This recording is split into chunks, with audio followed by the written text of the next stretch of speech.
Bueno, bienvenidas, bienvenidos a esta jornada de conclusión del Foro Internacional Democracia y Totalitarismos, el Holocausto como advertencia. Agradecer nuevamente al Ayuntamiento y a la Diputación de Huesca por el apoyo. Y antes de empezar este interesante coloquio final que os tenemos preparados, mencionar que el Instituto Europeo por el Conocimiento del Holocausto y los Totalitarismos intentamos con mucho esfuerzo traer aquí a Jorge Kleinman, superviviente del Holocausto de 95 años, residente en Israel. Le hicimos la propuesta y lamentablemente por evidentes motivos médicos finalmente pues no pudo estar con nosotros. Pero Jorge, que fue el preso 85.143 del campo de exterminio de Auschwitz, también estuvo en Plaszow, donde se rodó la famosa película La lista de Schindler, también estuvo en Mauthausen, Melk. Jorge mantuvo su trauma, una historia, como podéis imaginar, durísima, en silencio durante 50 años, donde vivió en Argentina. Y finalmente se animó a contar su historia para su familia y para toda la humanidad en un libro brillante titulado El séptimo milagro, que recomiendo especialmente. Mencionar que el testimonio de Jorge estará colgado a partir del lunes en el canal de YouTube de la Diputación de Huesca. Es un vídeo de unos 20 minutos, así que les recomiendo fervientemente que le dediquen ese tiempo para ver este vídeo. Y sin más, damos pie a la mesa redonda de hoy, que bajo el título Los valores democráticos de la Unión Europea frente a las amenazas de los totalitarismos, presente y futuro. Para ello contamos con la presencia de los embajadores de Eslovaquia, Juraj Tomaja, sí, la pronunciación. Iván Jankarek, de República Checa, y Eno Drofenik, de Austria. El debate estará moderado por Elena Puertolas, que es la directora del diario Alto Aragón. Así que paso la palabra.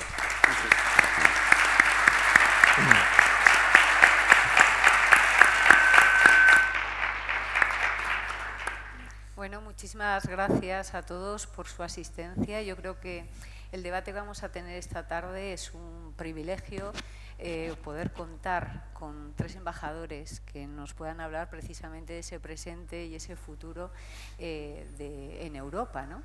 Hablamos de totalitarismo y yo quería saber en este momento qué amenazas, precisamente hablábamos de las amenazas, qué amenazas ven de totalitarismo en Europa. Hay países donde están avanzando, no sé si el avance de esos partidos de extrema derecha lo ven como una amenaza, además en un entorno en el que también pues, hay países como Hungría, Polonia, donde la situación, yo quería que me hicieran un poco ese análisis, Iván. Buenas tardes a todos y a todos y muchísimas gracias por la invitación. Es un gran placer y honor estar aquí y tener esta oportunidad para debatir sobre el problema o los desafíos de la democracia y totalitarismo. A mí me parece, mira, nosotros como Chequia hemos pasado por un periodo de la presidencia de la Unión Europea que hemos hecho durante los últimos 6 meses. Y nuestro lema durante esta presidencia fue Europa como tarea, porque lo hemos visto que Europa necesita más un pensamiento, repensamiento, porque lamentablemente durante nuestra presidencia ya estuvimos en la guerra en Ucrania y esto, claro, tuvo algunas consecuencias para la vida en Europa. Sabíamos y conocemos que tenemos una gran inflación, tuvimos una subida de los...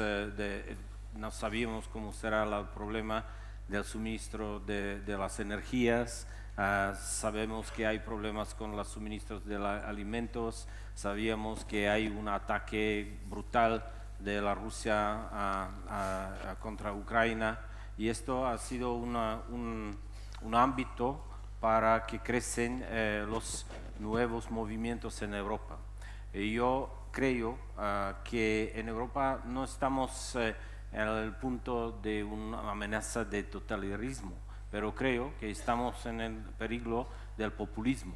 Populismo que puede ser de un lado al otro lado, que es la verdad un populismo de parte de izquierda como el parte de la derecha, y esto yo creo que nosotros todos tenemos que repensar cómo vamos a seguir al futuro, porque hoy en día el mundo lamentablemente no es un paraíso, la verdad es una área brutal donde nosotros estamos compitiendo con otros regímenes. Voy a mencionar a Rusia, que claramente hoy en día está haciendo una ofensiva y está atacando nuestros valores que nosotros hemos puesto en práctica desde la Segunda Guerra Mundial, y con la final de la Guerra Fría estuvimos teniendo en la Europa un periodo de paz, de entendimiento y una posibilidad para sacar adelante en forma de multilateralismo y la globalización. Lamentablemente, en los últimos años hemos visto que hay problemas con la globalización por causa de la COVID y de la pandemia, y la otra parte es el multilateralismo. Como vemos que un país que está un miembro del Consejo de Seguridad de la ONU como miembro permanente, está la verdad violando la Carta de la ONU y está infringiendo y está atacando un país otro que antes había reconocido como un país independiente. Hoy en día es el problema del populismo, porque siempre hay personas que van a utilizar y van a prometer a todos todo en el momento. Y lamentablemente hoy en día lo vemos que también el mundo se ha cambiado por causa también de la comunicación. Tenemos redes sociales, y estas redes sociales también nos dan muchas posibilidades nuevas, pero también algunas consecuencias. Hoy en día el mundo es sobre los títulos, parágrafos, y no estamos pensando cómo hacerlo, y yo creo que es el gran desafío para nosotros todos, pensar cómo tenemos que sobrevivir y ultrapasar este problema del populismo. Luego ahondaremos más en el populismo, también en la guerra de Ucrania, pero bueno, vamos a conocer también la opinión de Juraj, ¿no?, el embajador de Eslovaquia. Muchas gracias. Primero, muchas gracias por darnos una cálida bienvenida en la ciudad de Huesca. Nos sentimos realmente como en casa, no solamente por el frío, pero también por la comida, que es excepcional. Y bueno, al tema del que empezaste, Elena, yo firmo lo que acaba de decir mi colega de la antigua hermanada Federación de Checoslovaquia, que por cierto este año junto con nuestros amigos checos y españoles celebramos el 30 aniversario de establecimiento de relaciones diplomáticas con España, y con eso quiero empezar, que son 30 años maravillosos de donde que salieron de la base prácticamente nada, de un país joven que en ese entonces del año 93 tenía 4 años, hasta actualmente hoy, donde nos encontramos en un ámbito completamente diferente, con muchísima interconexión económica, humana, o sea, de todo, cultural. Y ahora, volviendo a lo que tú dices, nos encontramos en el año 2023 justamente con una guerra delante de las puertas, que Eslovaquia es el único país de los 3 colegas que es colindante con Ucrania. Tenemos 75 kilómetros de fronteras con ese maravilloso y enorme país al oriente de nosotros, con unas interferencias e influencias claras y directas. O sea, primero, yo me acuerdo el mismísimo 24 de febrero, cuando empezaban a sonar las alarmas en el mismísimo ministerio de que el señor Putin empezó la guerra, aunque anteriormente ha dicho que nunca iba a invadir ese país, y de repente había ese flujo de personas, o sea, cientos de miles de millones de personas que iban a buscar refugio en mi país, en Austria o en Chequia, al final en España también, y los acogimos. Ahora, no quiero, porque yo empiezo a hablar y después hay que pararme, ¿no? Pero ¿cuáles son los principales desafíos? El principal desafío es lo que está diciendo Iván, es el populismo. Hemos llegado a un momento donde la gente debe aprender a controlar un poquito sus opiniones. Ahora estoy entrando a la época de las redes sociales, que simplemente de alguna forma u otra, y nos damos cuenta de eso en Europa, en Chequia, en España, de que democracia también significa algo de responsabilidad. Es decir, actualmente vemos en Eslovaquia, y estoy seguro que en España también, teniendo en cuenta el caso de aquel señor de 75 años que enviaba sobres con bombas de la Embajada de Ucrania o Estados Unidos o al Ministerio de Defensa, es decir, que hay que tener en cuenta de que la democracia también es de responsabilidad y el control del contenido de redes sociales, porque lo que se difunde allí ni nos damos cuenta. Tú representas medios regulares, que estudiaste periodismo, pero hay miles de personas en las redes sociales que difunden lo que les dé la gana y lo reparten, y lo reparten, y lo reparten. Y ahora vuelvo, porque estamos hablando hoy del Holocausto y del totalitarismo, de la concentración de Auschwitz. Pues lo mismo empezaba en los años 30, o sea, empezaban con las teorías de conspiración, empezaban con los ataques a la colectividad homosexual, LGTBI, empezaban con los ataques a la colectividad judía y terminando matándolos. Es decir, hay un momento donde también tenemos que decir, pare, y no hay otra forma que utilizar los mismos instrumentos que tiene el Estado de Derecho, es decir, la ley, y para eso tenemos los instrumentos, y yo no soy el único que lo dice, o sea, lo dice mi presidenta, lo acaba de decir hoy, justamente por el aniversario de Auschwitz, que lo celebramos en Eslovaquia. Celebramos, esa no es la palabra correcta, que lo recordamos en Eslovaquia, que hay que tener mucha vigilancia y utilizar todos los instrumentos que nos ofrece y que nos aporta la democracia para poder proteger los valores que tenemos. Eno Grofrenik, bueno, no sé, ellos han apuntado al populismo. No sé si está amenazando, precisamente es la principal amenaza de las democracias liberales. Sí, yo me apunto también. Primero, muchas gracias por la invitación, me alegro mucho de estar por aquí, es la primera vez por aquí a Huesca. Es un gran placer de estar con vosotros. Yo me apunto también, que yo creo que en ese tiempo no es más de izquierda o derecha, es sobre el populismo. Y el populismo fue apoyado mucho de los desarrollos del último tiempo, los problemas económicos con la inflación, con el suministro. Había mucha gente que siente que su renta ha bajado, que tiene problemas económicos, que no es contento con el gobierno en general, con la situación general económica. Y de otro lado había la pandemia de COVID, como nosotros todos lo sabemos. También el gobierno tenía, y eso fue necesario, tenía que poner límites. Y a eso tampoco gustó a la gente. Entonces los populistas han utilizado estos sentimientos para subir.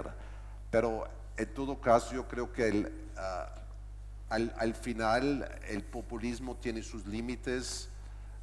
Porque de una manera los partidos clásicos, los conservadores, socialdemócratas, ellos no quieren aliarse con los populistas radicales, y tampoco si un partido político populista extrema sería en el gobierno uno tiene que hacer administración y es una tarea pragmática. Entonces tendrían que votar sus ideas radicales también. Eso es mi punto de vista sobre el populismo y sobre el peligro del populismo.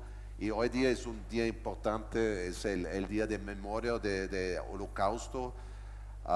Y eso, cuando nosotros hablamos sobre totalitarismo, yo creo que es un ejemplo de lo más horroroso sobre totalitarismo y los efectos.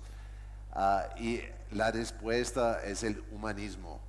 Y cuando nosotros hablamos sobre nuestros derechos, nuestros valores occidentales, son los valores de humanismo, son los valores que llegan desde la independencia de Estados Unidos, de la revolución en Francia, que están fijado en la Declaración Universal de los Derechos Humanos. Y eso fue en este año celebramos 75 años de esta declaración, y eso fue de verdad una declaración universal. Quiere decir, había representativos de Asia, de África, de América del Sur que se han apuntado. Entonces, estos derechos son universales, no son relativos a la cultura y la tradición. Bueno, son 3 países que han vivido los totalitarismos del siglo XX, el nazismo, el comunismo. ¿Cómo se vive ahora en estos países la democracia? Y si realmente se ha aprendido lo suficiente del pasado como para no repetir episodios indeseados en Europa. ¿No? Los valores en todos lados del mundo siempre están atacados. Uno ve eso con el ataque de ruso, pero todo el tiempo eso se podría pasarse de nuevo y por eso es tan importante de recordarse y de enseñar a la nueva generación. Y también lo más importante para proteger estos valores, los valores de la democracia, la separación de poderes, la transparencia, también lo más importante es tener instituciones fuertes y autónomas. Quiere decir una justicia fuerte y quiere decir un parlamento fuerte. Y eso para asegurar que estos valores se quedan protegidos. Yuray, Sí, muchas gracias. Es lo que dice, ¿no? El arma más potente contra el populismo yo creo que es la educación y bueno, instituciones fuertes y educación, y en ese momento quisiera apreciar, o sea, dar gracias por lo que está haciendo aquí el colectivo de Huesca para enseñar a la educación, bueno, a la generación joven de lo que era el Holocausto. Y ahora, volviendo a lo que dice Eno, es muy importante que en la batalla, si lo puedo decir de esta forma, contra el populismo, lo más importante son las instituciones y la fuerza del poder de Estado generalizado, que no lo puede cambiar ninguna forma de elecciones. Y lo hemos visto, por ejemplo, en Estados Unidos en la época anterior, que las instituciones no han sido arrasadas, es decir, de alguna forma u otra, tener parlamento fuerte, ministerios fuertes con funcionarios de Estado, no digo aparcados, pero establecidos con la ley, pues entonces cualquier pelea de los populistas contra los valores nuestros será mucho más difícil. Pero ¿cómo se está viviendo en vuestros países? ¿Cómo se está viviendo? ¿Realmente la sociedad también acompaña un poco el cambio y el fortalecimiento de esas instituciones? Sí y no. Y creo que es lo mismo en Chequia, en Austria y en España, en toda Europa. Depende de la situación de la que se está viviendo. Efectivamente, estamos pasando por una época muy difícil causada por la situación económica en toda Europa, pero la gente ve y puede comparar que hay países donde lo pasan mucho peor. Gracias, dadas las circunstancias. Y yo en todo caso, o sea, escépticamente, no lo digo como diplomático, lo digo algo como ex periodista, en cualquier sociedad de Europa Central siempre habrá entre 10 y 15% de población que siempre estará mirando al pasado, admirándolo de alguna forma, siempre está allí aparcada. Y con esa población simplemente hay que hablar, hay que tratarles, hay que educarles a sus hijos, a sus compañeros, pero no hay otra forma. Educación. Sí. O sea, nosotros en Chequia hemos vivido en el siglo XX durante 50 años en un régimen totalitario. El primero ha sido el periodo de nazismo y después el comunismo. Y solamente el noviembre 89, junto con Eslovaquia, con Checoslovaquia, hemos pasado una revolución de terciopelo, que ha sido un éxito grande, donde los jóvenes, la verdad, han sido como ellos los actores principales para el cambio, para cambiar nuestras dos repúblicas hoy en día para unas repúblicas democráticas. Con esto hemos empezado el proceso, y este proceso tiene ganadores y tiene aquellos que no son tan felices con la salida. Y yo creo que lo que es más importante para nosotros hoy es para dar la mano a la gente que no ha sido con tanta éxito durante el proceso de la transformación. Porque hay algunos, claro, que son al frontera de la sociedad y que, no, bueno, aunque son o desempleados o tienen baja educación y tienen estos problemas y viven en unas regiones que están lejos del centro de las grandes ciudades y claramente, claro que hay el nivel de vida es un poco es menos do que en el centro.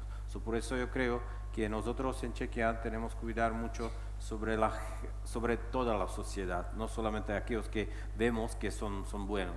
Si vosotros visitáis Praga, vosotros ven que este capital, esta ciudad, es una de las más lindas en Europa, y no solamente lindas, pero lindas o interesantes, pero también está con mucho dinero y está todo esto. Pero si vosotros vais a viajar un poco lejos en las áreas de montañas y fronterizas, también hay sitios que no están tan buenos y están un poco, necesitamos más trabajo. Es lo mismo que aquí, también en España solo ve el problema de despoblación, descuidado de las regiones y todo esto. Yo creo que el problema no nuestro es la educación y la otra es para tener un desarrollo justo en todas las regiones y en todas las camas sociales. También hay que cuidar de los jóvenes, pero también los ancianos.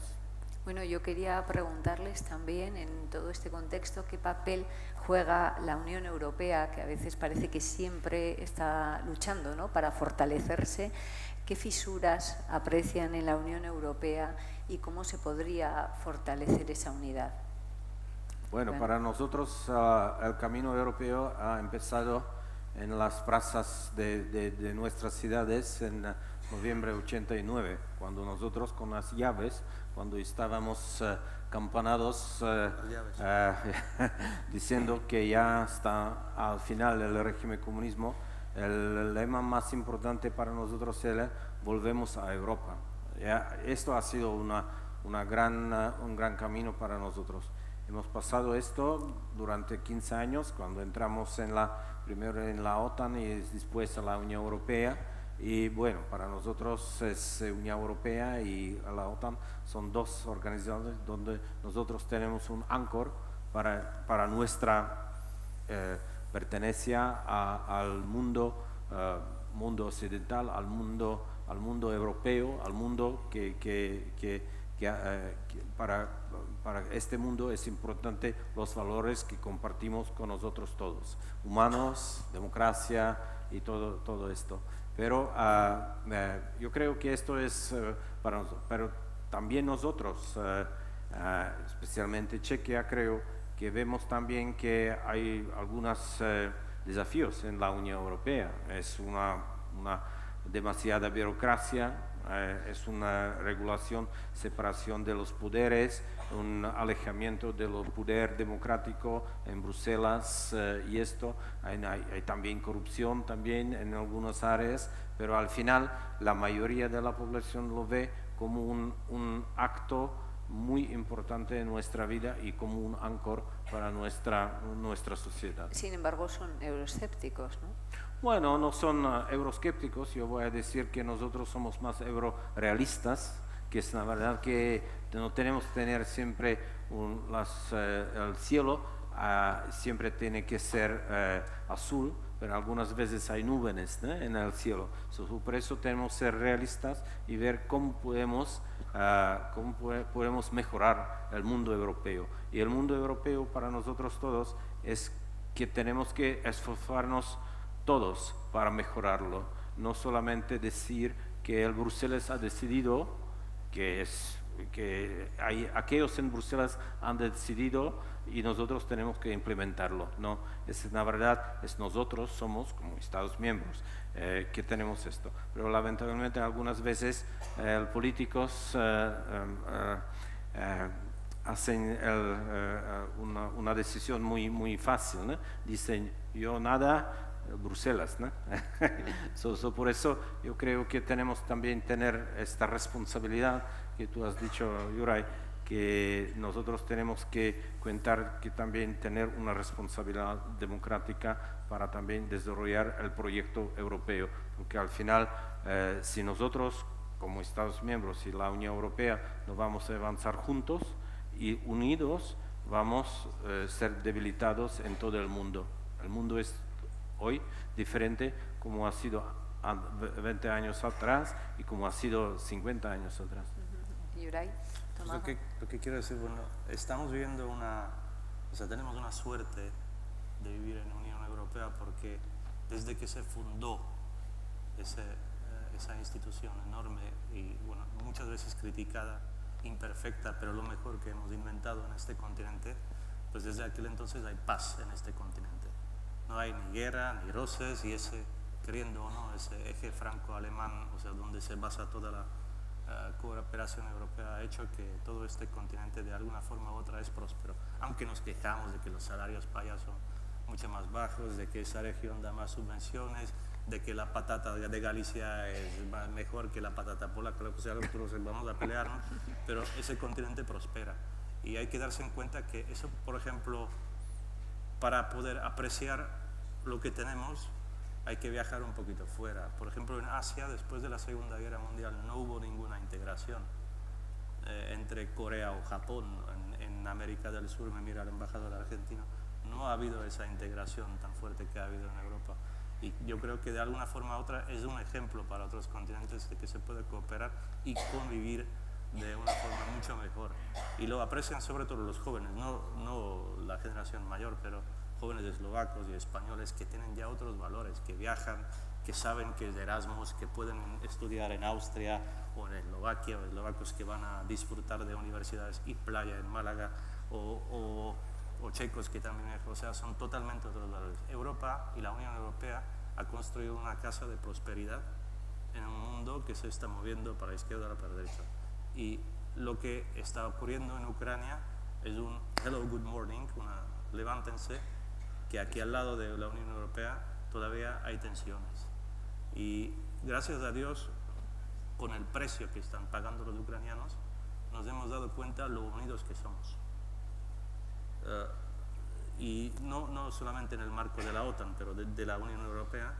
O sea, antes no ha habido tanta cooperación y tanto intercambio de información y de apoyo que se está dando a ese país vecino, que simplemente está anhelando a compartir el bienestar social que ofrece la Unión Europea, hablando de Ucrania.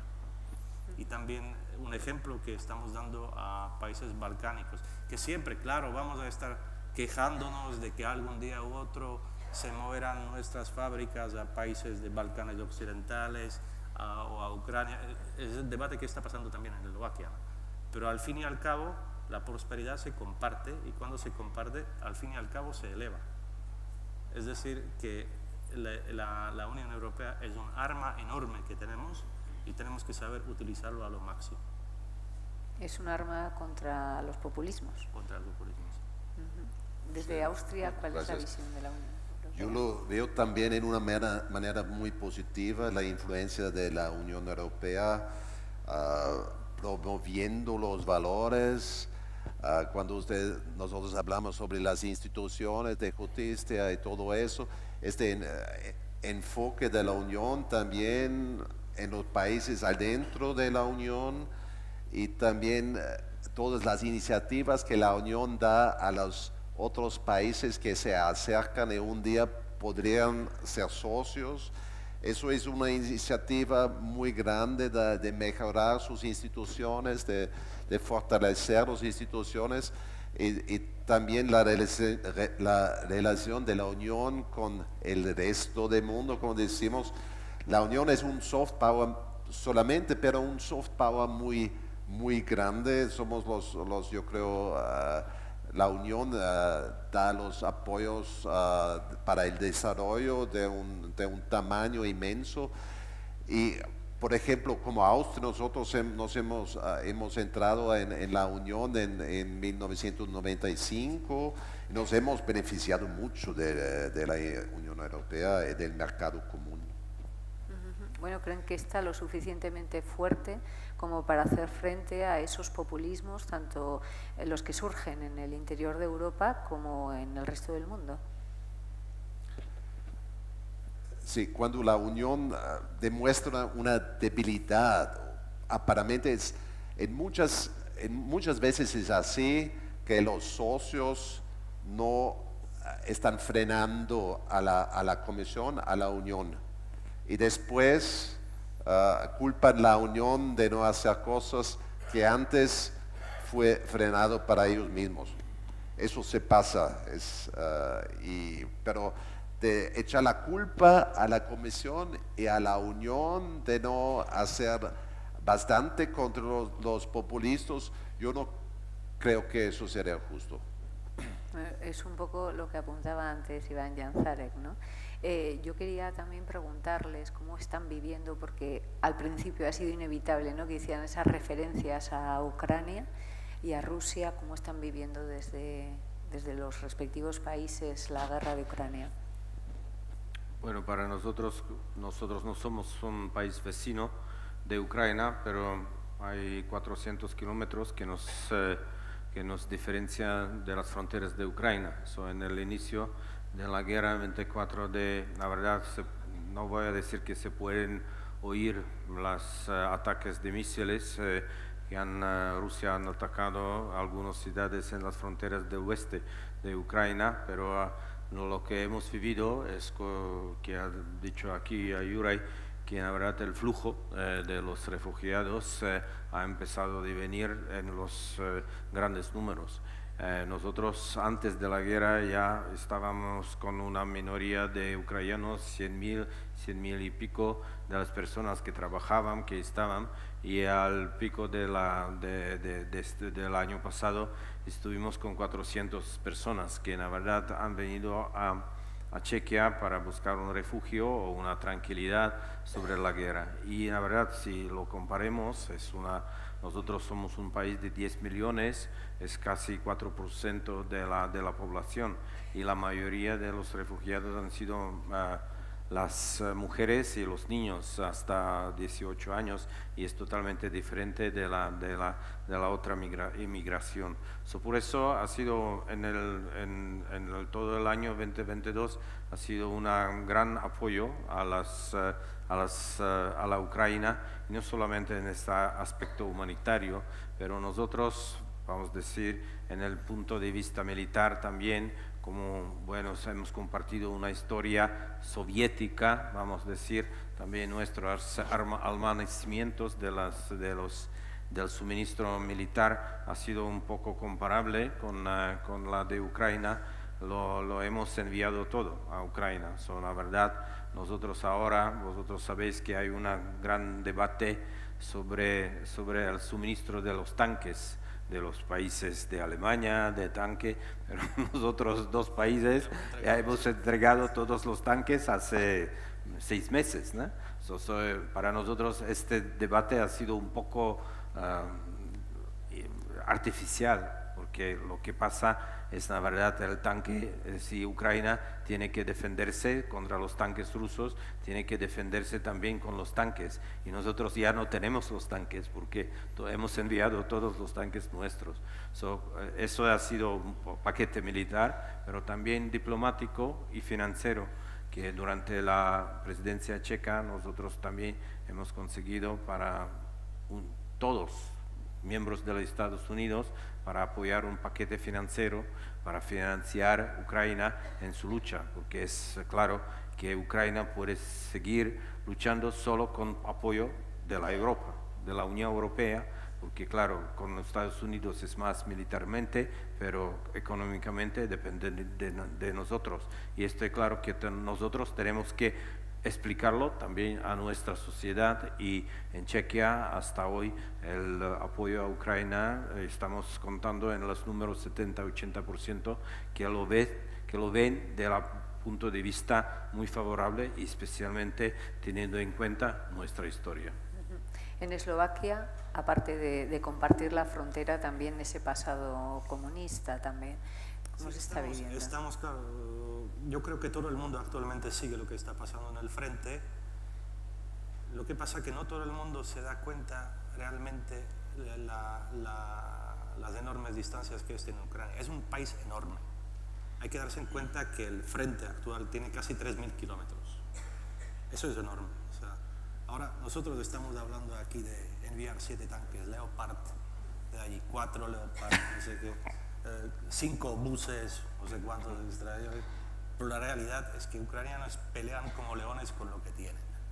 Y nadie esperaba de que un país, o sea, que es mucho más pequeño que Rusia, efectivamente, iba a aguantar casi un año una fuerza militar la que tenía Rusia, o la que todos pensábamos que la tenía. Lo que han hecho los ucranianos, primero, han desnudado delante de todo el mundo el poder militar verdadero de Rusia, que todo el mundo se da cuenta de no es lo que realmente es. Segundo, nos hemos dado cuenta en la mismísima OTAN de que las nuevas tecnologías, las que pensábamos donde hay que invertir en el futuro, digo la aviación, digo los misiles, satélites, todo eso, sí, tienen sobrevalor, pero al fin y al cabo todo es artillería, todo es peón y todo es tanque, porque Rusia escogió la estrategia de la Segunda Guerra Mundial. Hay que adaptarse de alguna forma u otra, y es lo que vivimos, es lo que compartimos, es de lo que se habla. Claro, tenemos muchísimos refugiados ucranianos, pero para nosotros al fin y al cabo han sido un aporte, porque ellos han tenido sus familias antes de la guerra, la gente simplemente vino, se refugió, se quedaron mujeres y niños que iban a ser educados, las mujeres que se dedican a gastronomía, a restaurantes, lo que sea, hotel, hostelería, y los hombres vienen, visitan, descansan y vuelven al frente, según lo que tienen. Y siguen peleando, y siguen peleando, hasta cuando no sabemos, vamos a ver. Estamos diciendo todos que Ucrania tiene que volver a las fronteras internacionalmente reconocidas. Nadie sabe cuándo, nadie sabe cómo. O sea, lo que tenemos que estar ahora es unidos y prepararse al fin y al cabo lo que ya está preparando el mismísimo Putin, que algún día u otro vendrá si lo alarga demasiado, vendrá la época donde también tenemos que de alguna forma u otra acomodarnos a la llamada economía de guerra. Porque si no, si Ucrania pierde, perdemos todos. No solamente Eslovaquia, todos. ¿Cuál es la visión desde Austria, que tiene un pasado diferente, ¿no? Y una relación distinta con Ucrania? Sí, en primer lugar, la posición del gobierno de Austria es un apoyo absoluto para la Ucrania contra esta agresión de Rusia. Como usted ha dicho, nosotros tenemos una historia diferente, entonces nosotros desde la Segunda Guerra Mundial tenemos un estatus de neutralidad que es en la Constitución, pero ese estatus de neutralidad quiere decir, es una neutralidad militar, quiere decir nosotros no podemos participar en un pacto militar, no podemos enviar armas, pero no es una neutralidad política. Quiere decir, Austria completamente apoya a la Ucrania y también hemos recibido como 100 millones de refugios de Ucrania, y también damos mucho apoyo en el nivel humanitario. Bueno, ¿cómo ven la salud democrática en España? Sí, ¿cómo ven la salud democrática en España? También en comparación con sus países, con el resto de Europa. Bueno, a mí me parece que... con los criticones que soy, pues bastante bien. No, yo creo que me parece España un país democrático, Estado de Derecho, y la verdad tiene su historia, y claramente que es diferente de nuestra historia, pero a mí me parece que hay una vida democrática aquí. Bueno, hay todos los... y no me parece nada especial sobre España. Es diferente que nosotros, pero como somos todos en la Unión Europea, y Unión Europea es una familia, a mí me parece. Y claro, en la familia hay siempre brigas también, y esto es también entre los miembros de los Estados miembros, hay siempre algunas diferencias, pero al final nosotros estamos basados en los valores democráticos todos y al final sí tenemos algunos problemas, ahí tiene el sistema judicial europeo que las resuelva, ¿no? A mí me parece. Yo conozco España desde el año 93, la primera vez que pisé la madre patria. Lo digo porque antes he servido en Cuba y España la llaman madre patria, ¿no? Y yo la veo como una democracia muy estable, un estado social, democrático y de derecho, aunque voy a escuchar, o sea, con mis vecinos, con mis amigos que se van a quejar de la izquierda o la derecha, lo que sea, pero como instituciones funcionan, como pueblo funcionan, como regiones funcionan, infraestructura muy buena, o sea, yo no veo, o sea, mirándolo desde fuera, aunque estando aquí ya 3 meses, yo lo veo como un país bastante desarrollado y ahora no solamente desde el punto de vista industrial, económico, pero también mentalmente. O sea, España del año 93 no es España de 2023, está mucho más avanzado. Sí, yo creo que España es un socio muy constructivo en la Unión y comparte con todos nosotros los valores democráticos. Bueno, yo quería saber también un poco qué atrae y cómo se ve España, qué atrae a los ciudadanos de vuestros países a venir aquí a España, un poco cuál es el atractivo y cómo se ve desde esos países, ¿no? Sí. España tiene, hay muchos turistas de Austria que llegan a España, hay mucha gente que vive por aquí en invierno, pasan el invierno en las Islas Canarias. Yo creo que la atracción es el clima, es la playa y es también que todo funciona muy bien. Cuando cuando yo me llevo por aquí 6 meses, todo funciona muy bien, es muy cómodo y yo creo que es un país muy atractivo y atrae a los turistas. Pues yo si puedo seguir, yo voy a ser un poquito más relajado. O sea, yo veo y noto en la embajada, en las circunscripciones consulares que la gente está comprando, digo, eslovacos, y no hablo de la gente rica, hablo de la clase media que compran apartamentos en España y cuando uno le pregunta por qué, pues dicen porque es lo más barato que hay, o sea, y si alguien tiene, por ejemplo, un niño asmático y busca un apartamento, busca apartamento playa y tal, lo encuentra más barato en España. Y después, ahora, pasando a lo que ha dicho Eno, yo veo este país muy agradable desde el punto de vista para vivir. ¿Por qué? Si uno es jubilado, prácticamente no necesita el coche. La infraestructura de este país está tan desarrollada que uno sale a la izquierda, tiene un bar, a la derecha una panadería y al frente un mar, lo que sea, o la montaña. O por ejemplo el mismísimo metro de Madrid. Yo lo veo como uno de los metros más avanzados del mundo. Yo creo que el que lo mandó a construir llamó, o sea, ha hecho una convocatoria de su convoco al idiota más grande de España para que me pinte el plano de metro de Madrid. ¿Por qué lo digo así? Porque realmente está hecho para idiotas. Uno no se puede perder. Uno va, entra en línea tal, y tiene que tener inteligencia 0,5 para poder no entenderlo. Y así está construido el país. Por ejemplo, hemos viajado con el AVE y yo me siento en plaza número 13B y a mi lado hay un chico joven y tal. ¿De dónde vienes tú? No, bueno, de Madrid. Yo también. ¿Y tú quién eres? Yo soy maquinista del AVE. ¿Tú eres maquinista? No, a mí me mandaron para Zaragoza, que después cojo el tren y vuelvo de vuelta. Y empiezo a hablar con él y le digo, o sea, con lo que veo y cómo funciona la velocidad 300 por hora. Y ¿cómo lo habéis hecho esto? Porque no lo tienen en Francia, creo. O sea, esa velocidad no lo tiene en Italia, no sé si alemanes lo tienen, a esta infraestructura. Imagínate teniendo 70 años o más y tienes tus nietos en Barcelona, no tienes que subir o ir al aeropuerto, te bajas a la estación de Atocha o Chamartín, lo que sea, y en 3 horas de cuánto estás en el centro de Barcelona. Bueno, y no hace falta vivir en Madrid. O sea, en Huesca tenemos AVE. Fenomenal, infraestructura fenomenal para poder vivir. Yo sé que el campo está abandonado, lo que sea y tal, pero espero que con el futuro y sobre todo con la lucha contra el cambio cambio climático va a mejorar, pero la calidad de vida en España es bastante alta desde el punto de vista. Y ahora no hablo del salario, hablo de la infraestructura y de las posibilidades que te ofrece el Estado español. Bueno, lo que le decía, que no hace falta estar en Madrid, que en Huesca tenemos AVE y además no nos hace falta el metro, que podemos ir andando a todos los sitios. O sea, que ya...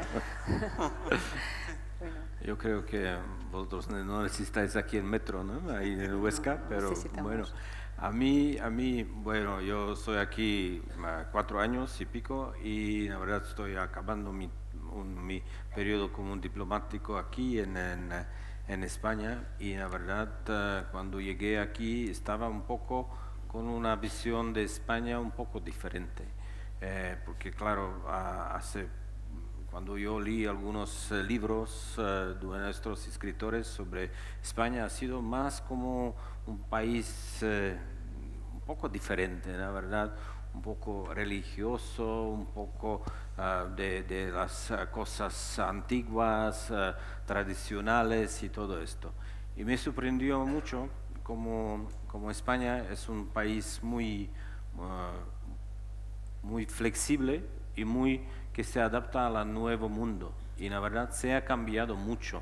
A mí me parece que nosotros ahora, cuando hablo también con checos que vienen aquí y se ubican aquí, y la verdad son muchísimos aquellos que durante el COVID, la verdad, encontraron España como un refugio, no solamente en Europa, pero que la verdad tuvieron sus apartamentos en Estados Unidos y la verdad después los vendieron y después buscaron una ubicación aquí y una segunda vivienda o el trabajo, no sé, y al final no lo encontraron en los otros países del Mediterráneo, ¿no? Y lo encontraron aquí en España.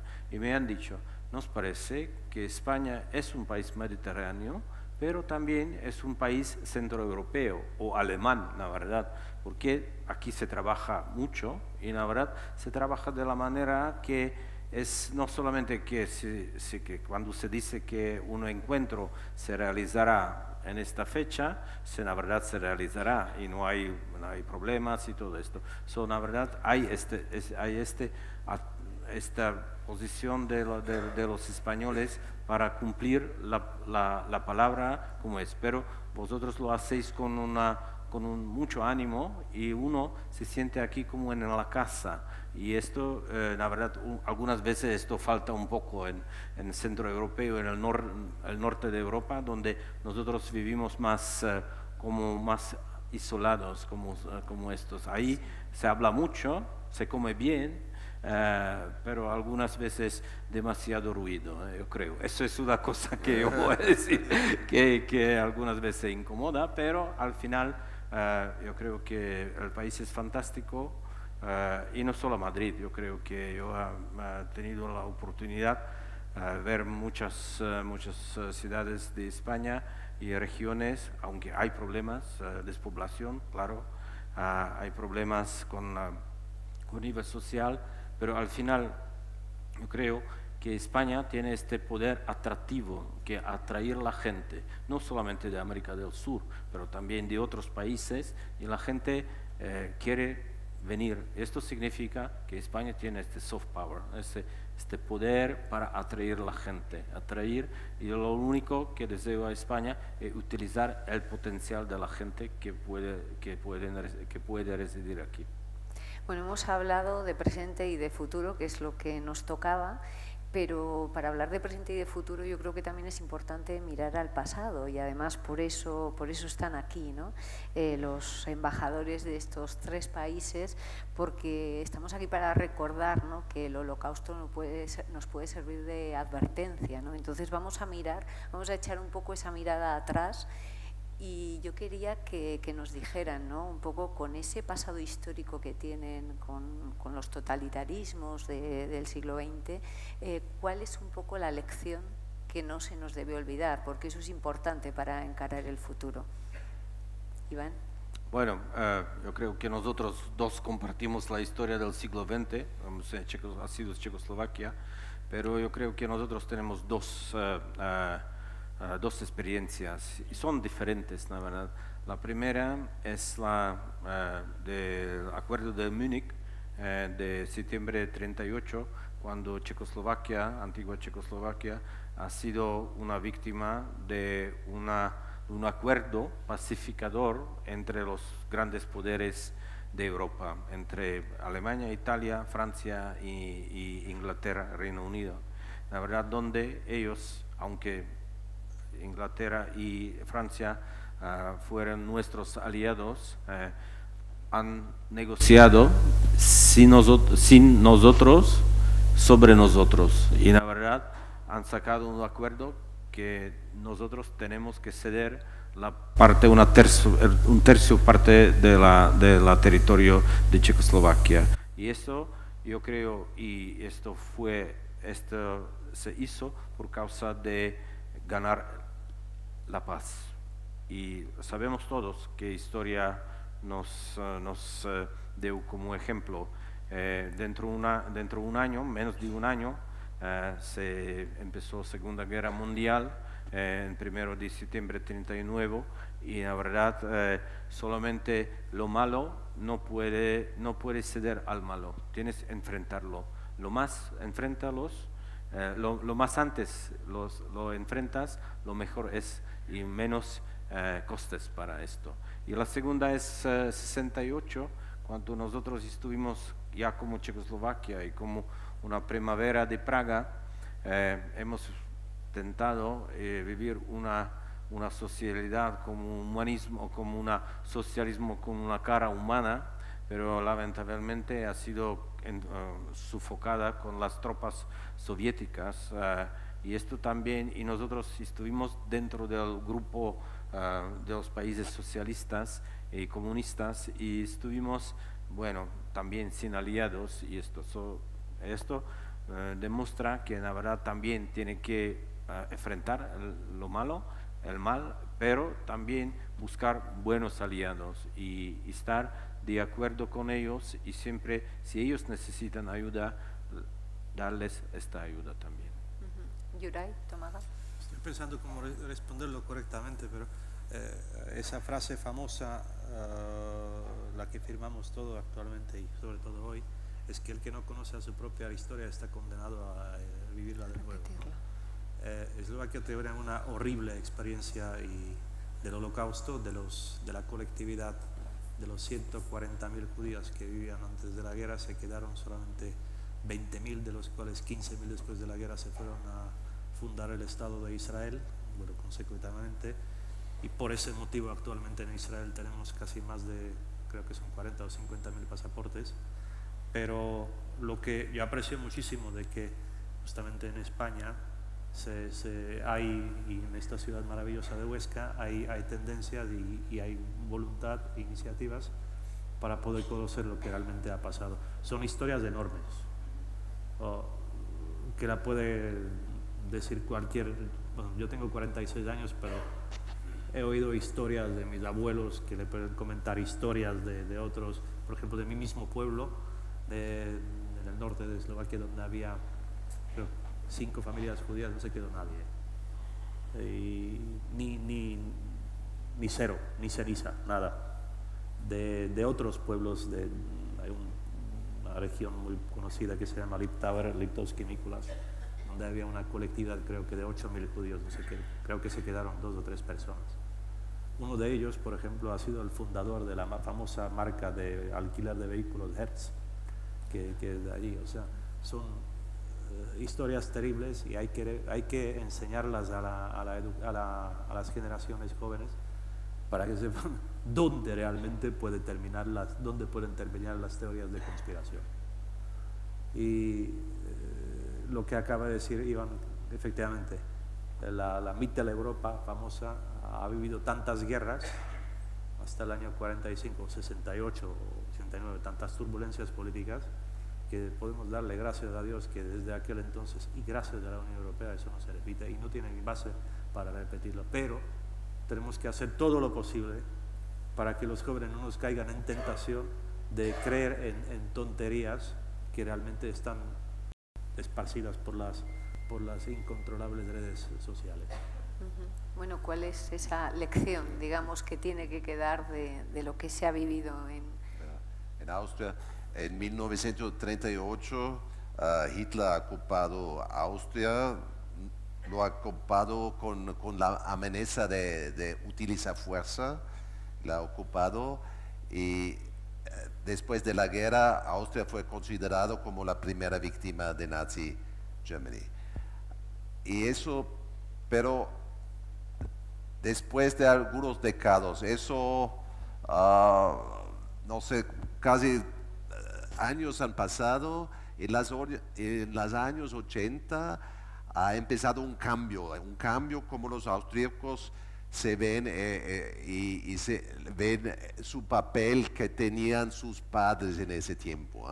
Porque, claro, Hitler ha ocupado Austria, pero también había muchos austríacos que lo han apoyado, no todos, claro que no, había resistencia también, pero había austríacos que lo han apoyado. Y este cambio de perspectiva ha seguido que el presidente del gobierno de Austria en ese tiempo ha pedido perdón públicamente y han establecido fondos para restitución, para compensación, y a partir de ese tiempo la discusión del pasado se ha desarrollado de una manera más honesta, y eso fue muy necesario para ahora. La memoria del Holocausto es una cosa muy importante para los austríacos, para el gobierno, pero eso tuvo tiempo para desarrollar esta perspectiva.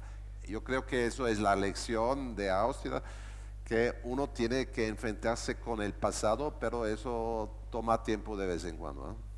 Bueno, pues yo creo que con esta lección que nos da el pasado, estos análisis que hemos hecho del presente y del futuro, ese titular de alguna manera de la amenaza del populismo a la democracia y esa esperanza de la fuerza de la Unión Europea como herramienta para hacerle frente, pues con esas conclusiones llegamos al final de este debate para continuar con los actos. Muchísimas gracias, el embajador de Austria, Eno Drofenik, el embajador de Eslovaquia, Juraj Tomaga, y el embajador de Chequia, Iván Janzarek, que es un apellido un poco complicado. Bueno, muchísimas gracias a los tres y lo dejamos aquí.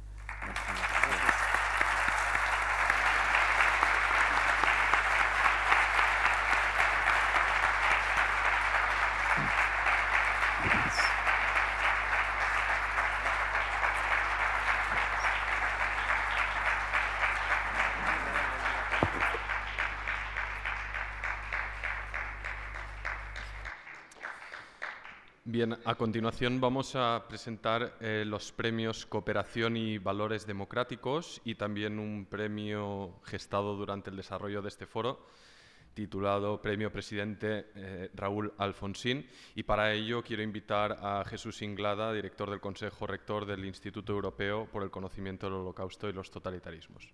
Por favor.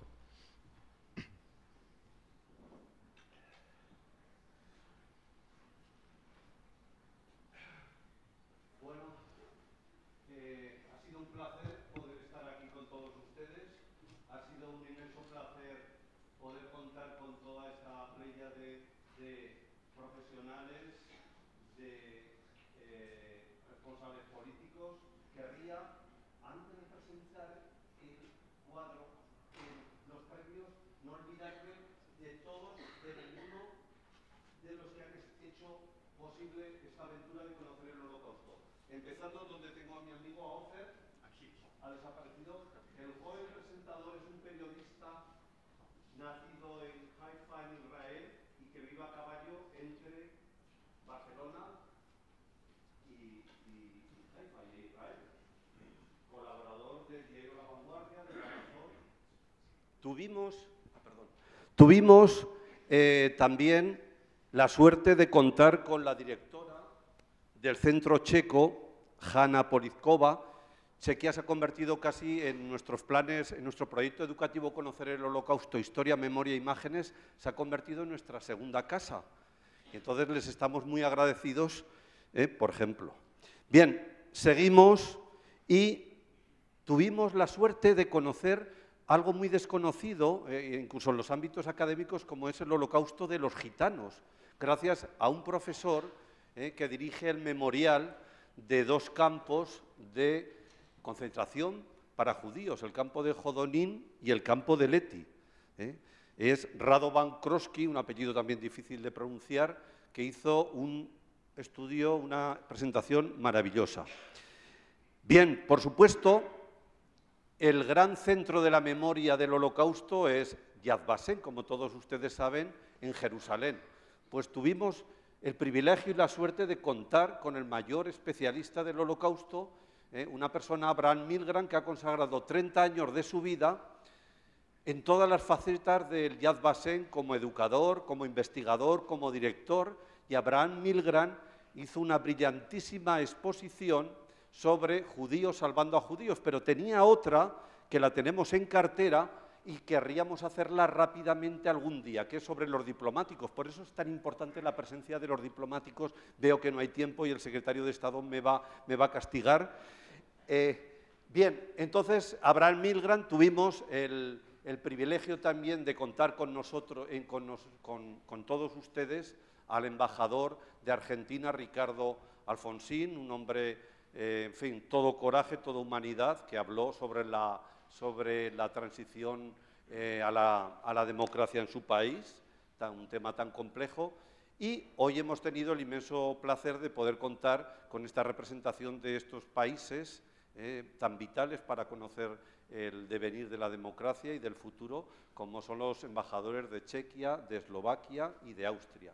Y finalmente, por supuesto, las gracias al secretario de Estado, don Fernando Martínez, que fue con su visita y con su impulso en Madrid lo que nos lanzó a esta aventura. Gracias encarecidamente a él, por supuesto al señor alcalde, a la Diputación Provincial y a todos ustedes y a todos nuestros alumnos. No en vano llevamos 800 alumnos que han visitado los campos. ¿Y qué ven aquí ustedes? Una mariposa que no puede pasar porque está cercada por un alambre de espino. Esta mariposa nos la acaba de dibujar en el último viaje que hemos hecho del 9 durante las vacaciones de Navidad. Algunos profesores, en lugar de disfrutar de sus vacaciones con sus hijos, se fueron con 120 alumnos. Uno de ellos está aquí, que es mi compañero Carlos Pérez, el iniciador de esta gran aventura que denominamos Conocer el Holocausto, Historia, Memoria e Imágenes, y que ha culminado en esto que llamamos Instituto Europeo para el Conocimiento de los Holocaustos. Ese es el motivo de todos estos actos y a ellos nos debemos. Afortunadamente encuentran apoyo en las instituciones, pero ese es nuestro objetivo y mientras nos duren las fuerzas seguiremos. La mariposa. ¿Qué pasa con esta mariposa? Una mariposa símbolo de la libertad no puede salir porque está aherrojada, rodeada por alambre de espino. Este cuadrito lo ha pintado Elga Beisova-Joskova con 94 años. Nos lo ha pintado y nos lo ha dedicado para nosotros, para que lo utilizamos como referente de nuestra causa, como referente del premio que hemos constituido, de los 2 premios que hemos constituido. ¿Y qué pasa con esta mariposa? Esta mariposa procede, y ya acabo, procede, la historia es bonita, bellísima, y espero que la sientan así. Esta historia de la mariposa, esta mariposita es del campo de Teresín, y en Teresín, por donde pasó Elga Beisova, por donde pasó Hanna Tobalus-Tigova, por donde han pasado tantos de nuestros supervivientes que nos han atendido, que nos han dedicado su vida, como Dagmar Lieblova, que murió después de reunirse con nosotros en el Instituto Cervantes, se fue al hospital y ya no salió. Lo mismo que Hanna Tobalus-Tigova, que este verano la fuimos a ver, superviviente de los mismos campos que Elga, quiso despedirse y dice: no me quiero morir antes de saludar a los amigos oscenses. A esta gente le debemos todo y esta gente son los que están humanizando a nuestros alumnos. Pues bien, esta mariposa responde a un poema maravilloso que escribió un joven, Pavel Friedman, en el campo de Teresín. Y dice así, la mariposa: la última, absolutamente la última, de un vivo amarillo tan amargo y deslumbrante. Tal vez, si la lágrima del sol tocara la piedra blanca, tan amarilla, flotaba ligeramente hacia lo alto. Se fue, seguro, quería dar un beso a su último mundo. Hace 7 semanas que vivo aquí, en el gueto de Terezín, encerrado en el gueto. Aquí los míos me han encontrado. Aquí los dandeliones me están llamando. Y la blanca rama del castaño en el patio también. No he visto mariposas por aquí. Aquella, en aquel entonces, fue la última. Las mariposas no viven aquí, en el gueto. Pavel Friedman, internado en el gueto de Terezín, fue gaseado el 29 de septiembre del 44. Este es el homenaje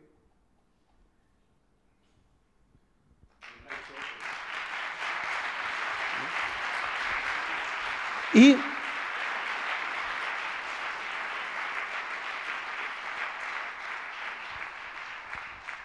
ahora ya el remate final es el gran creador Julio Luzán, que a partir de esta historia tan bonita y tan dramática y tan trágica, pero a la vez tan entrañable, nos ha regalado esta obra para que se convierta en el símbolo de los 2 premios, Premio a los Valores Humanos y Premio a Presidente Raúl Alfonsín a los Valores Humanos.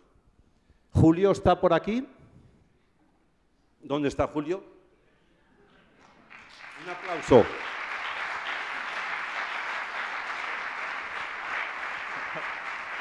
Hola, buenas tardes.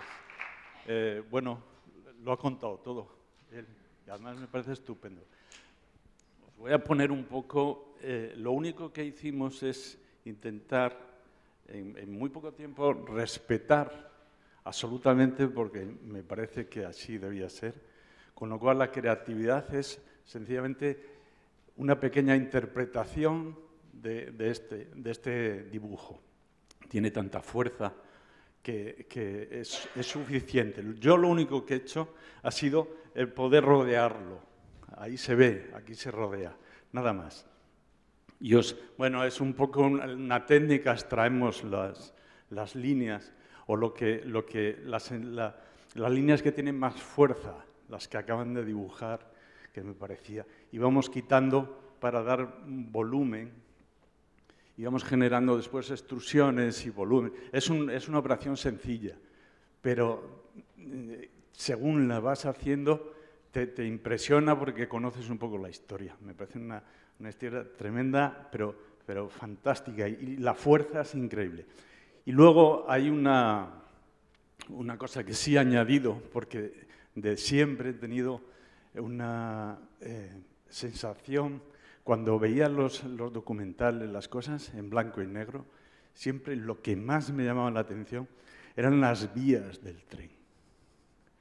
Porque esa parte de nada infinita que viene, esas sensaciones te pones en la piel de toda esta gente y debería ser tremendo, ¿vale? Solamente las vías de esos trenes. Entonces quise reflejarlo. Pero lo bueno y la tranquilo es que es una vía de salida, no es la que entraba, es la que salía, la libertad. Y ahí ha quedado. Y esta es la pieza. ¿Vale? Gracias.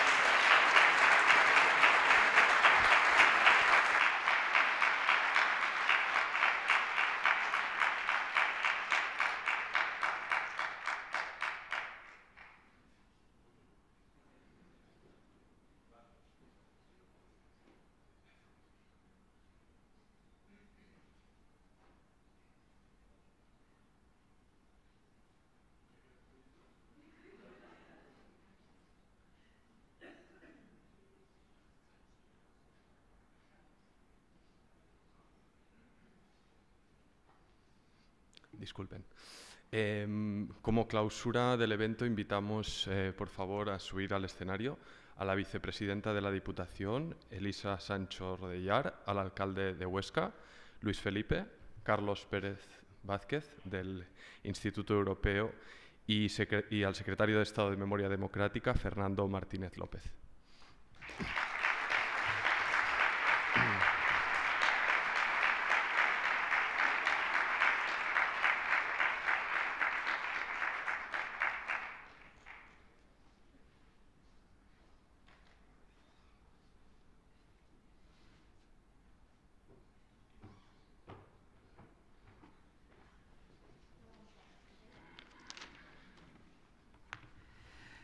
Bueno, buenas tardes a todos y a todas. Bienvenidos a la Diputación Provincial y a la clausura de esta interesante semana que hemos tenido todos. Y sí que quiero agradecer la presencia del secretario de Estado de Memoria Democrática, de Fernando Martínez. Gracias, Fernando, porque tiene una agenda muy apretada, pero ha encontrado un hueco para compartir con nosotros entre Madrid y Baleares, que tiene que estar mañana a las 9 de la mañana. También agradecerle al alcalde de Huesca por colaborar también en estas jornadas y a todos los embajadores que han estado aquí presentes, incluido Alfonsín y todos los demás que han formado parte de esta mesa. También al resto de autoridades y sobre todo a todos ustedes, ¿no? Agradecerles la asistencia a este acto de clausura en esta semana que ha promovido el Instituto Europeo para el Conocimiento del Holocausto y de los Totalitarismos. Esta semana hemos podido comprobar, compartir, participar en iniciativas, conferencias, encuentros y charlas en las que ha quedado en manifiesto nuestra firme voluntad para trabajar en evitar episodios de la historia que nunca jamás se pueden volver a repetir. El Holocausto fue uno de esos momentos más dramáticos y cruentos de nuestra historia. Desgraciadamente, no podemos obviar que en la actualidad pues, existen varios focos todavía de guerras, de enfrentamientos que desde luego rechazamos con rotundidad, pero también existen voces hoy por hoy que son totalitaristas, populistas y que, por desgracia, incluso están formando parte de algunos gobiernos de alguna comunidad autónoma. Y yo creo que eso tiene que haber un acuerdo con todos los partidos democráticos a que todos esos movimientos, todas esas voces no puedan gobernar un país como es España. Por eso es muy importante educar a nuestros jóvenes con capacidad crítica, que sepan discernir populismos de la realidad, que detecten todos los peligros que pueden llegar a suponer los totalitarismos y que siempre mantengan la democracia como la mejor respuesta posible. Por eso felicito la iniciativa, felicito este primer foro que se ha desarrollado en torno a estos temas en la provincia de Huesca, una provincia donde trabajamos como Diputación Provincial en la recuperación de la memoria histórica con diferentes líneas de actuación.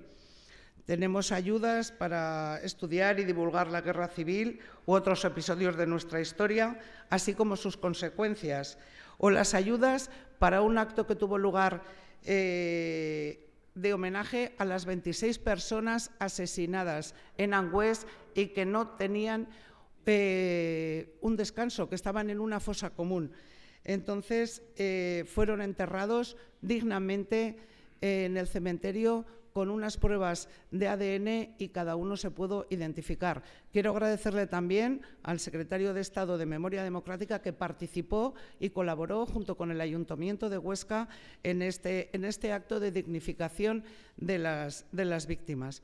También hemos trabajado en la recuperación de las trincheras de George Orwell en la Sierra de Alcubierre, en Monegros. Incluso se hizo una gran exposición en el museo.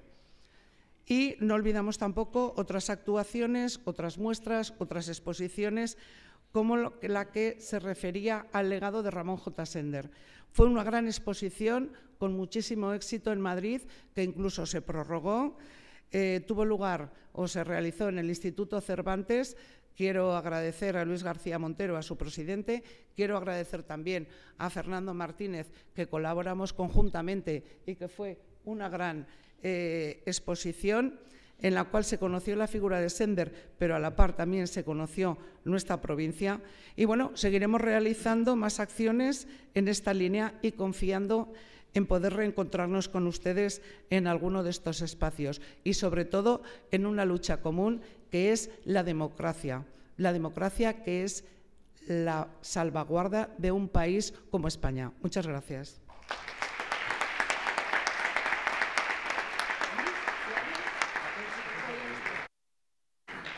Bueno, le damos un poco de prioridad a nuestro secretario de Estado porque ya os he dicho que tiene que estar mañana a primera hora en Baleares y bueno, que él es el que va a intervenir a continuación. Buenas noches a todos y a todas. Muchísimas gracias por la invitación, muchísimas gracias, alcalde, muchísimas gracias a la Diputación Provincial y muchísimas gracias a todos ustedes que han llenado, como estoy viendo, esta sala para asistir a las reflexiones que se han hecho sobre totalitarismos y populismos.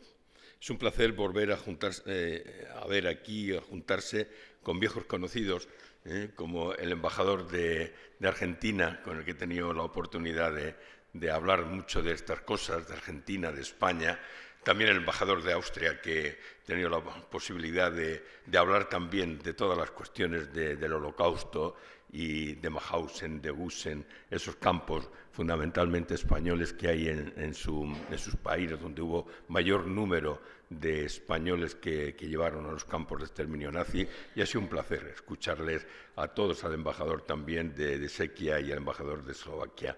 Muchísimas gracias.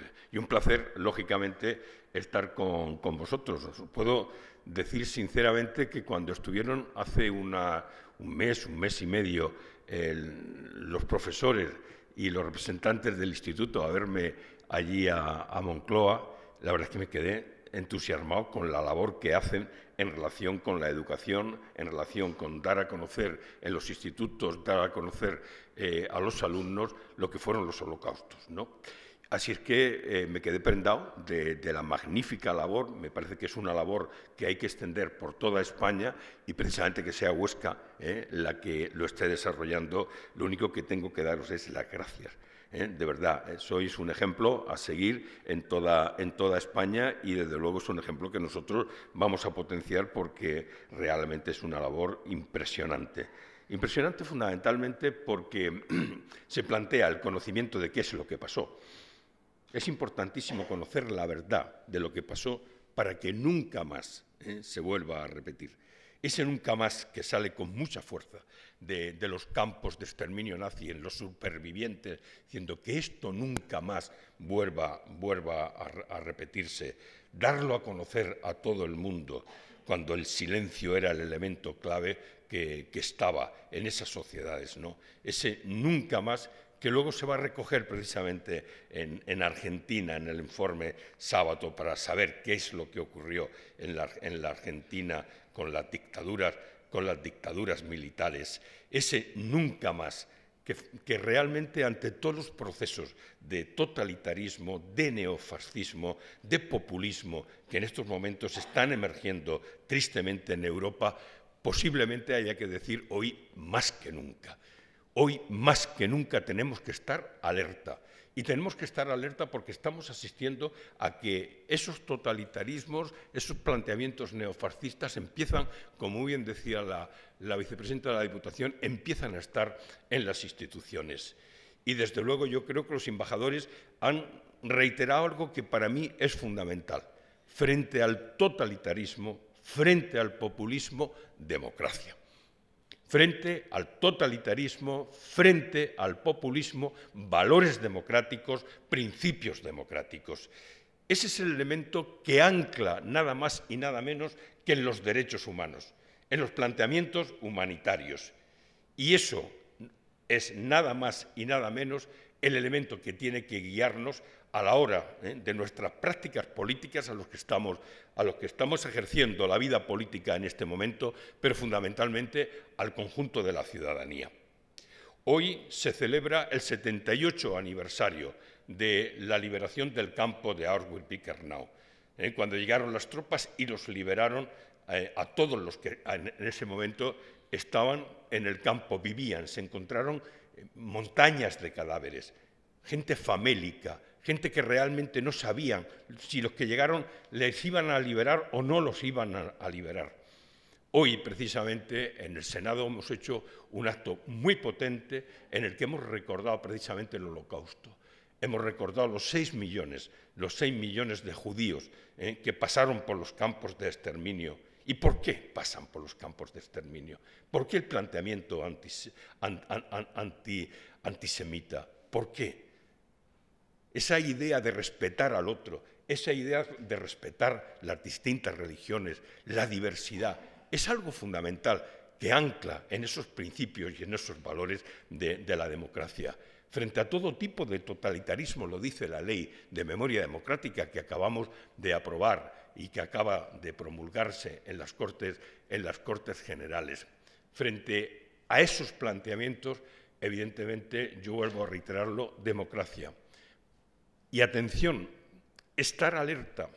Y estar alerta fundamentalmente porque la libertad cuesta mucho tiempo en recuperarse, pero se puede perder de un momento a otro sin darnos cuenta.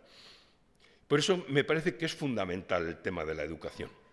Lo planteaban los embajadores, lo planteáis vosotros con vuestras prácticas. La educación es clave. La educación es clave y que todos estos planteamientos de conocimiento realmente lleguen a nuestros alumnos, lleguen a nuestra gente joven. Ha sido muy interesante quién ha intervenido hoy en el Senado. Ha intervenido representantes de las sociedades sefardíes, ha intervenido representantes de los gitanos que nos han recordado el exterminio que hubo sobre los gitanos también en los campos nazis. Ha intervenido también la representante de la Amical de Mauthausen, hablando de las víctimas republicanas del exilio, a nuestros compatriotas que tuvieron que tomar el camino del exilio en el año 39, huyendo del terror y de la falta de libertades en España y huyendo fundamentalmente de lo que les podía ocurrir solo y exclusivamente por haber defendido la democracia, por haber defendido la legalidad republicana. Esos 10.000 españoles también fueron víctimas de los nazis. Por lo tanto, todo ese conjunto de víctimas, gitanos, judíos, homosexuales, etcétera, que fueron perseguidos, hay que conocer sus historias.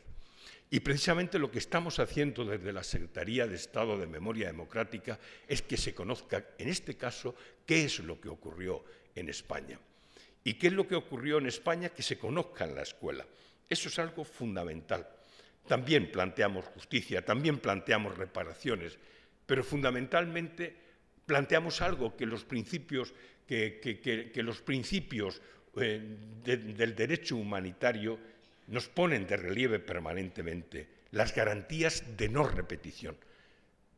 Esas garantías de no repetición que nosotros en la Ley de Memoria Democrática llamamos deber de memoria, no es otra cosa que la obligación moral que tenemos desde el Estado democrático, la obligación moral que tenemos desde las instituciones públicas, el deber moral que tiene la sociedad española de que los hechos traumáticos del pasado no vuelvan a repetirse jamás.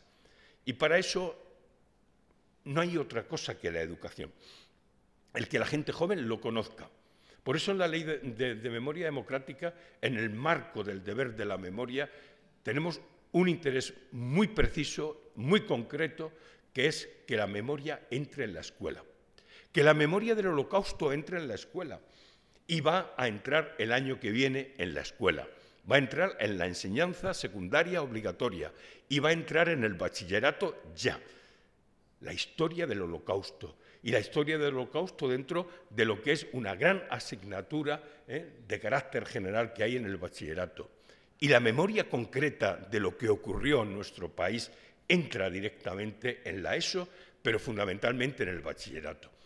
Hay mucha gente que nos dice, gente mayor, es que yo nunca estudié en España lo de la Segunda República, lo de la guerra, lo de la dictadura.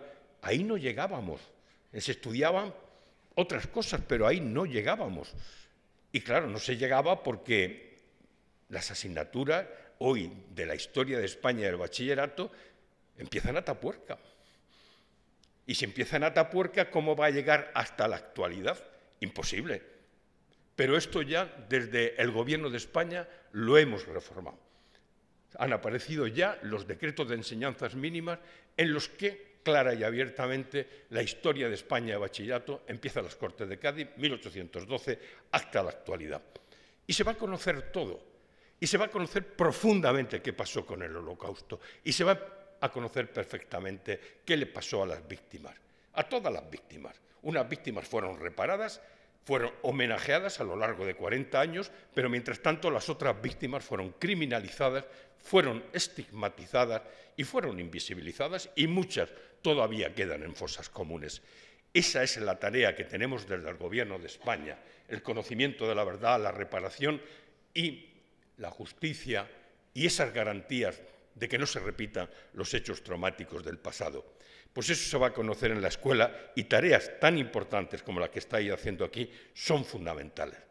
Y son fundamentales, permitidme que os vuelva a reiterar, porque las libertades nos han costado mucho en este país, conquistarlas, mucho conseguirlas. Tenemos un país plenamente democrático, tenemos un país que en este momento vibra lo mismo que los países europeos contra la invasión de Ucrania y estamos apoyando clara y abiertamente al régimen de Ucrania en contra de esa invasión tiránica de Putin en Ucrania. Pero lo hacemos fundamentalmente porque es necesario preservar los derechos fundamentales, las libertades, los principios, los valores de carácter democrático. Democracia es memoria y memoria es democracia. No penséis que cuando hablamos de memoria estamos hablando solamente del pasado. Tenemos que estudiar el pasado para que no se repita hoy y para que no se repita esos hechos traumáticos en el pasado. Por lo tanto, memoria es un planteamiento del presente y es una clara apuesta por el futuro.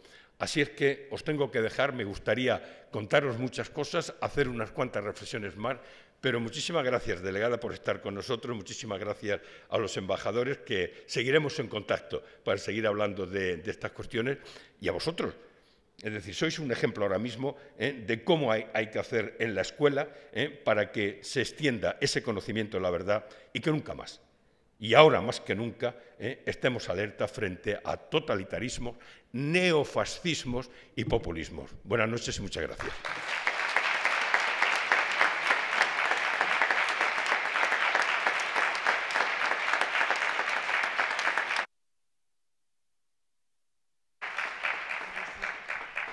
Buenas tardes, secretario de Estado, embajadores, autoridades, delegada del Gobierno, amigas y amigos. Hoy yo diría que hoy ponemos final no a un foro, ponemos final a una escuela. Y yo creo que es fundamental y de agradecer a este grupo de personas que llegasteis al Ayuntamiento y a la Diputación con una propuesta, igual que a la Secretaría de Estado, de generar discusión, de generar debate, pero fundamentalmente de generar escuela. Ha sido importante las experiencias de personas que vivieron en el Holocausto, de especialistas que han estudiado todo el proceso de aniquilación de miles y millones de personas.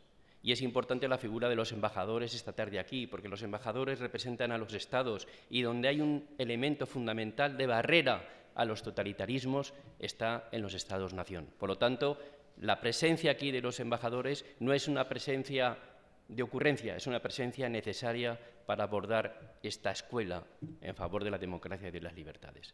Coincido con el secretario de Estado, lógicamente, en que memoria es reparación, reparación también es democracia.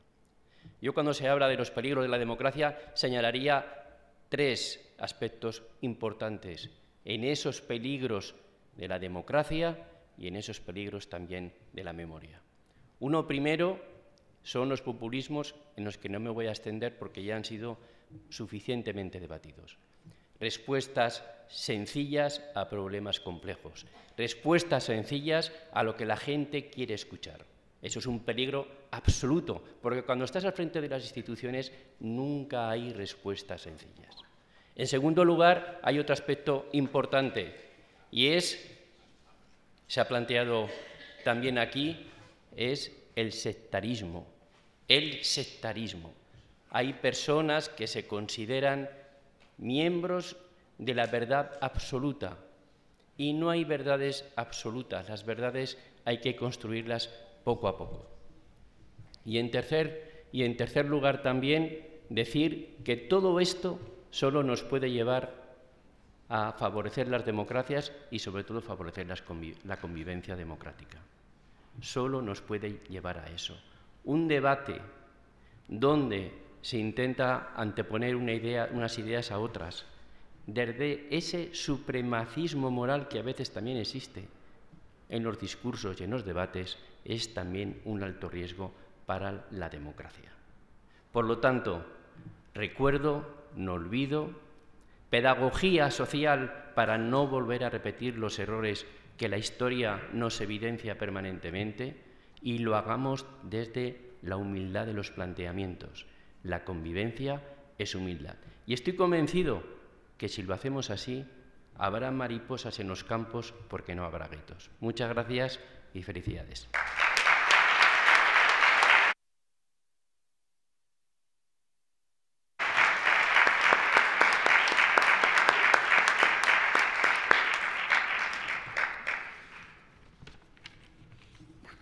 Vicepresidenta, alcalde, embajadores, autoridades, señoras y señores. Es verdaderamente un placer encontrarnos en el acto de clausura de este primer foro internacional Democracia y Totalitarismos, el Holocausto como advertencia. Desde luego, es para nosotros, para el Instituto Europeo para el Conocimiento del Holocausto y para todos los organizadores, alcalde, vicepresidenta, ver el desarrollo de las actividades planteadas durante estos días y la participación y la respuesta ciudadana a las mismas, como bien indicaba mi compañero y amigo, el profesor Jesús Inglada. El compromiso de la ciudadanía con la democracia frente al avance de cualquier totalitarismo, de cualquier populismo, es el objetivo primordial y fundamental de este foro. Poner en valor los valores democráticos, nunca mejor dicho, y acercar de manera eficaz los mismos a los jóvenes es nuestra tarea primordial. Profundizar en el compromiso de la juventud con el presente y el futuro de la democracia y, por tanto, con la libertad en la total amplitud de su expresión. Las actividades planteadas durante todos estos días nos han permitido disfrutar de Michaela Vizlakova, superviviente del campo gueto de Terezín en República Checa. Su testimonio nos acercó la más serena reflexión de que la vida y la muerte se encuentran sometidas al destino, al azar. Nos transmitió serenidad y esperanza. Las enseñanzas de Radovan Kerchowski, director del Museo de Hodonínov Kunstatu, el Museo Romaní y Sinti, nos acercó a un holocausto, el romaní y sinti, bastante desconocido, pero no por ello menos terrible.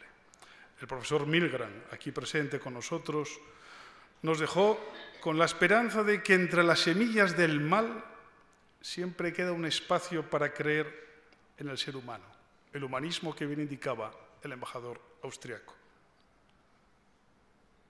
Su conferencia sobre judíos salvando a judíos nos invitó a dicha reflexión.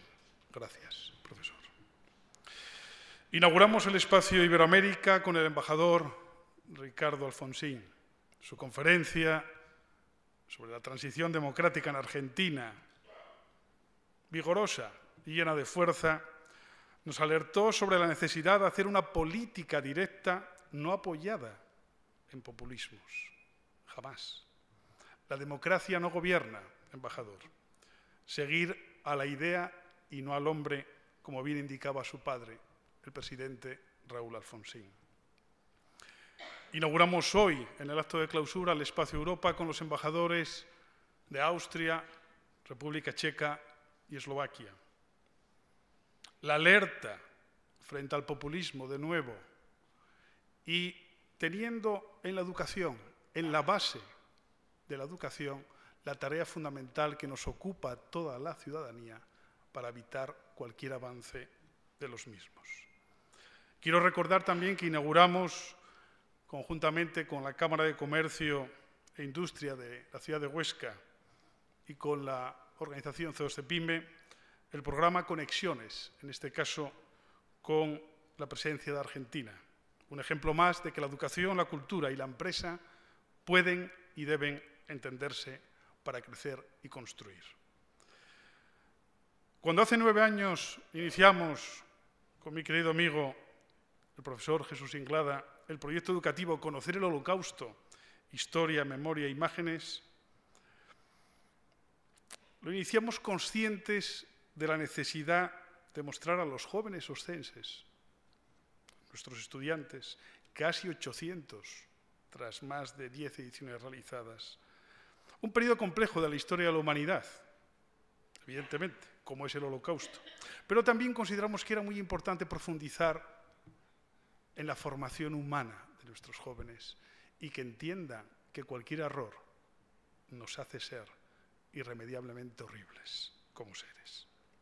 Aquel sueño educativo, que sigue creciente y fuerte, dio lugar al nacimiento del Instituto Europeo para el Conocimiento del Holocausto y los Totalitarismos, donde nuestro compromiso, el de Jesús y quien les habla, sigue firme y fuerte.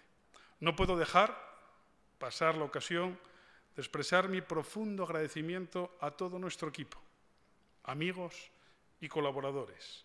Su desinteresada labor y el importante apoyo que nos brindan en cada acción nos ha hecho ser hoy lo que somos en nuestros objetivos. Gracias. Hoy más que nunca sois unos excelentes guardianes del Holocausto. Quiero recordar asimismo a todos aquellos supervivientes que han compartido su experiencia, su testimonio con nuestros jóvenes, muchos de ellos ya fallecidos.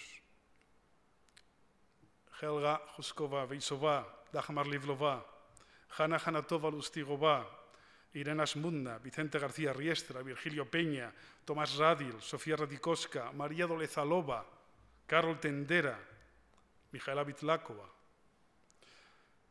Y no quiero por menos, en esa dosis de humanismo, citar a la austriaca no superviviente, sino ciudadana austriaca, Anna Haeckel, con la que tuvimos la oportunidad de reunirnos varias veces en Mauthausen. Ella, austriaca, convencida de que la humanidad está por encima de la idea, salvó a 2 oficiales rusos de una muerte segura. Uno de ellos, el único hijo de 7 de la madre rusa, que había conseguido sobrevivir a la Segunda Guerra Mundial. Un ejemplo a seguir. Queremos también resaltar el incondicional apoyo de la Embajada de España en Praga, así como de los institutos Cervantes de Praga y de Cracovia, y de los diversos memoriales e instituciones de República Checa, Austria, Polonia y Alemania, que siempre nos han recogido con entusiasmo y cariño, reconociendo y apoyando el trabajo realizado. No queda más que, para finalizar, realizar un especial recuerdo para Helga Huskova-Veisova, nuestra abuela checa, la mujer que nos anima y nos acoge cuando llegamos. Nos ha brindado su creación, una mariposa. A Julio Luzán, un agradecimiento por plasmar dicha obra en un monumento a la vida que siempre será recordado. La mariposa de Helga, más que nunca, volará. Gracias, Julio. Y volará gracias a los 2 premios que han visto la luz y que se entregarán en la siguiente edición del foro, ambos con carácter internacional. El premio Cooperación y Valores Democráticos y, gracias al empuje y fuerza del embajador de Argentina, el premio Presidente Raúl Alfonsín a los Derechos Humanos. Gracias por tan gran honor, embajador, amigo Ricardo. Es quizás en la mariposa de Helga, y voy a desvelar un secreto, en los ratones de Mijaela Vitlakova. Tiene su casa de Praga llena de pequeños ratoncitos que guarda de los diferentes países. Le encantan. Donde ellas se acogieron, siendo niñas, para vivir la libertad en el horror que les tocaba. Es quizás en la mirada limpia de un niño y una niña donde la democracia es plena. No nos hagamos adultos. Queda clausurado el primer foro y convocados los premios internacionales y el segundo foro Democracia y Totalitarismos. Muchas gracias.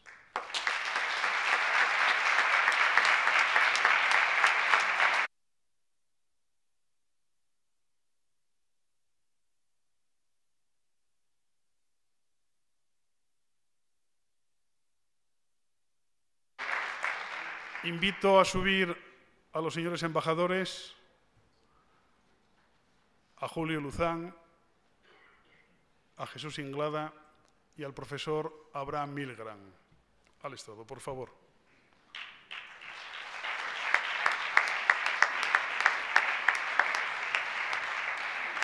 Delante de la mesa, ¿no?